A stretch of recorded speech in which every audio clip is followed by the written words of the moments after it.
Before we begin, I want you to notice something. Have you ever felt a quiet pressure in a conversation? A simple question is asked, but the air suddenly feels heavier. You're not imagining that weight. There's a reason those moments stay with you long after the words fade.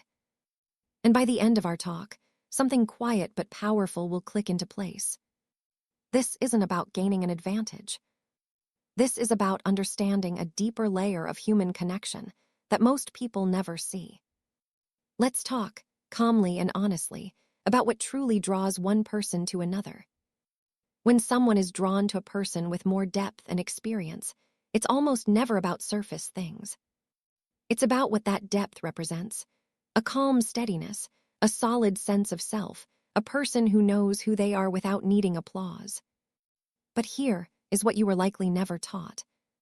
When that attraction sparks, they don't rush in. They pause. They sense. It's not a game or a test, it's an instinct. They are listening for the truth beneath your words, feeling for the solid ground beneath your feet. The first real sign isn't a compliment, it's a question about your past.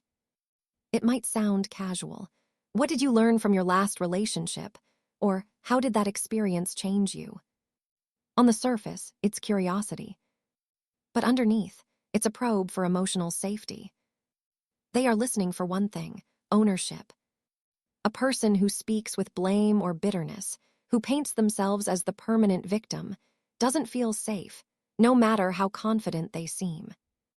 And a person who overshares or performs a perfect story signals insecurity, not wisdom. What draws someone in is a person who can look at their past with clear, unhaunted eyes, who speaks with quiet reflection, not defensiveness. This is where many get it wrong. They think the perfect answer matters. But people don't connect to answers. They connect to stability. When you speak about your life as a journey you've integrated, not a battle you're still fighting, you communicate maturity in the most powerful way possible, without saying a word about it. And here is the quiet truth. They are not looking for a perfect person. They are looking for a regulated person. Someone whose composure doesn't shatter under emotional weight.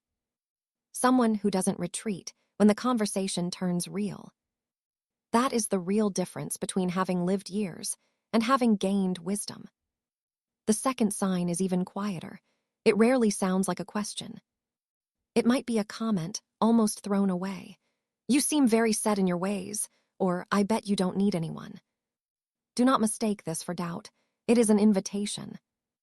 They are caught between two powerful feelings: the attraction to your stability and the fear of being lost in a life that has no space for them.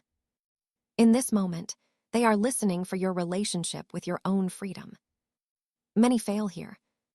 Some soften too much, bending their own rules to seem approachable, which whispers of uncertainty. Others harden, boasting of independence in a way that builds walls, not bridges. Neither is the answer. What they are listening for is self-possession. A person who holds their life with calm assurance, not a tight fist. A person whose freedom is so innate, they don't need to defend it. When you respond from that centered place, something profound happens. Their nervous system registers safety. Because the silent question they are asking is, if I step into your world, will there be a place for me? Your calm, assured presence is the only answer that matters. It tells them they can be close to you without having to hold you together. Now, if you understand this, everything changes. You realize these moments are not tests to pass. They are the very fabric of building a real connection. There is a deeper current here, a single silent question that flows beneath every interaction. Can I be myself around you and still feel at peace? When someone desires a person of substance, they are sensing your emotional gravity. They are asking, unconsciously, if your presence grounds them or unsettles them. The most magnetic people are not those who perform confidence. They are those who embody congruence. Their words, their pace, their silence, and their actions all come from the same calm center. They don't get flustered by a challenging question. They don't rush to correct a misunderstanding. Their strength is revealed in how they hold space, not in how they control it. This is the core of it. True attraction at this level is not about proving your value. It's about demonstrating your emotional reliability.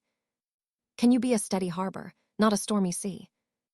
Here is the final truth, the one they rarely say out loud. People are not ultimately drawn to experience or achievements or a curated life. They are drawn to integration.